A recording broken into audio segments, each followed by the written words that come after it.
obviously from our part of the world it's extremely important to state and to continue stating that Denmark's territorial integrity is of vital interest for us. We appreciate close cooperation. We think there is a lot to do in increasing the security in Greenland, but also in the Arctic in a more general sense. But we will not accept to be blackmailed to do things we're not willing to do. Well, we are responding in a very sincere and serious way.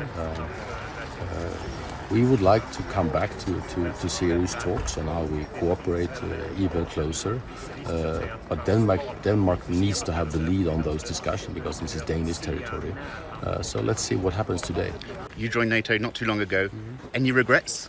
Absolutely not. We are in very good cooperation with 31 allies within NATO, and we are doing great progress, and we are being integrated very rapidly, and we are already making big efforts also to increase NATO's combined capacities in our part of the world. Thank you so much. Thank you, Madam President. My question is addressed to the Minister for Europe and Foreign Affairs.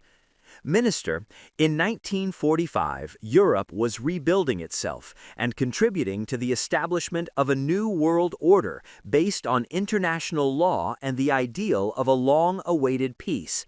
What remains of it today? Damaged by its inaction, sometimes its powerlessness, the multilateral system is running out of steam, particularly when its American architect deals it blows comparable to declarations of war that could well prove fatal. The United States is today directly threatening Europe's territorial sovereignty and is using tariffs as blackmail. In this context, ratifying the agreement with the United States negotiated by the European Commission this summer is out of the question. Indeed, what credibility can we give it when President Trump changes the terms via a tweet? At the same time, the Peace Council that President Trump wants to set up in defiance of NATO resembles a parallel, privatized multilateral system relying solely on financial power. We cannot legitimize this farce by participating. A presidency for life in the United States would only coalesce an American-centric pole ruling by force against the rule of law. This new situation is upsetting. It is upsetting because since 1945, we Europeans have not known how to envision peace without the United States. Our mindset is too often derived from the Cold War. To the east, the enemy; to the west, the ally, the protector, the bulwark, the hyperpower under whose assistance we have sometimes complacently taken refuge. So, Minister, what method, what tools does France intend to activate to guarantee European unity in the face of President Trump's incessant provocations regarding his latest tariff threat? Ladies and gentlemen of the Assembly, Mr. Pascal Lecomte, France does not submit to any blackmail and never will. She views sovereignty as indivisible for herself as for the nations of the world. So, of course, she remembers with gratitude the bloodshed by American soldiers on the beaches of Normandy so that she could be liberated. She intends to cultivate her historic relationship with the United States. 250 years after their independence, to which she made a decisive contribution, she also wishes to work with the United States in the service of peace and global security, as she is doing today in Lebanon or Syria. But when the United States formulates a proposal that is unacceptable, she fully accepts the responsibility of telling them no. No to calling into question the integrity of a European territory placed under NATO protection. No to the challenging of rules that the peoples of Europe have freely and democratically given themselves to protect their public debate. No to the sanctions that recently targeted European figures, and notably a former French minister and vice president of the European Commission.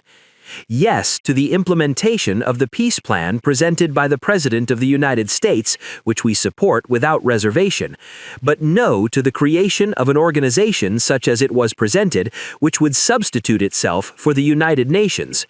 No, finally, no to the threat of tariffs brandished as blackmail to obtain unjustifiable concessions.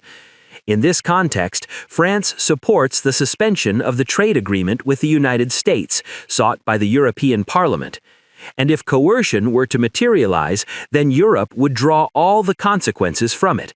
The Commission is preparing for it. It has said so, and it has very powerful instruments at its disposal for this purpose. No, sir, France will not yield to any blackmail, any coercion, wherever it comes from, wherever it originates, and whatever it may be. And let those who still struggle or who still doubt it dive into our history to convince themselves. I came to the United States at 14, straight from the Soviet Union, and I became a believer in American openness, democracy, leadership.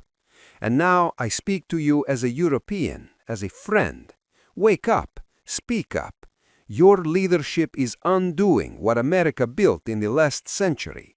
It replaces a hemisphere of freedom with a hemisphere of blackmail. Greenland is not the issue. The United States already can use military access as it wants. The agreement with Denmark dates 1951. The story is not about new security threats. Denmark is your ally. EU is your ally. Greenland is your ally and not for sale.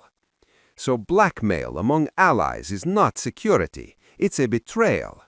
And the consequences for all of us are also clear. Europe needs a new foreign policy doctrine. Europe, colleague Madison, needs a Security Council. We need a one united voice, fast decisions, and a lot of military capacities. That's the conclusion that we draw for ourselves.